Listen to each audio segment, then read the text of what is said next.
Welcome to game changer delivery boys. இது 44வது நாளோட game. இன்றைக்கி வியாழக்கிழமைன்றனால அப்படியே சாய்பாபா கோயிலில் ஒரு கேட்ரிங் சர்வீஸ் இருந்துச்சு.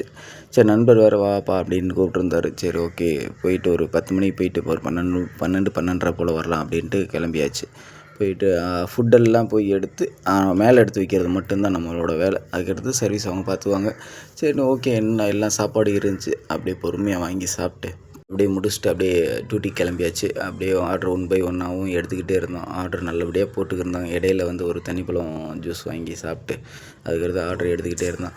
நைட்டுக்கு மேலே ஒரு ஆர்டர் என்ன ஆயிடுச்சுன்னா, என்னோடய ஆர்டர் வந்து இன்னொருத்தன் எடுத்துகிட்டு போயிட்டேன். அப்படியே இந்த ஹோட்டலில் தான். அப்படின்னு நானும் கொஞ்சம் நேரம் ரொம்ப நேரம் வெயிட் பண்ணிக்கிருந்தேன். அப்புறம் ஆர்டர் ரெடி பண்ணி கொடுக்குறேன்ட்டாங்க. சரி, அப்படியே ரெடி பண்ணி கொடுத்தாங்க. சரி, நானும் எடுத்துகிட்டு அப்படியே கிளம்பியாச்சு. அப்புறம் இன்னொன்றில் வந்து கவரே இல்லை. அப்படியே மவுண்ட் ரோடு சைடில் தான் ஒரு ஆர்டர் போட்டிருந்தாங்க, லாஸ்ட் ஆர்டர். அப்படியே அந்த ஆர்டர் எடுக்க போயாச்சு. எடுத்துகிட்டு அவனுக்குள்ளேயே டெலிவரி ரூம் கிட்டதில் முடிச்சுட்டு அப்படியே ரூமுக்கு வந்து 1:27 வந்தாச்சு. அன்றைக்கோட ஏர்னிங்ஸ் வந்து 2235 ரூபா ஓட்டியிருந்தோம். 625 ரூபா இன்சென்டிவோட. அன்றைக்கி ஆன்லைன் டிப்ஸ்னு பார்த்தா 30 ரூபாயும், ஆஃப்லைன் ஒரு 10 ரூபா தான் கிடச்சிச்சு. எக்ஸ்பென்ஸ் பார்த்தா ஃபுட்டு பெட்ரோலும் கழிச்சது போக நமக்கு கை கிடச்சது வந்து 1830 ரூபா ஓட்டியிருந்தோம் அன்றைக்கோட ஏர்னிங்ஸ். ஓகே, பார்க்கலாம். Time is gold. டயத்தை பயனுள்ளதாக யூஸ் பண்ணுவோம். நேற்று சொன்னது நல்லா இருந்துச்சு, மறுபடியும் சொல்கிறேன். Your risk your gift. அவ்வளோதான். பார்க்கலாம்.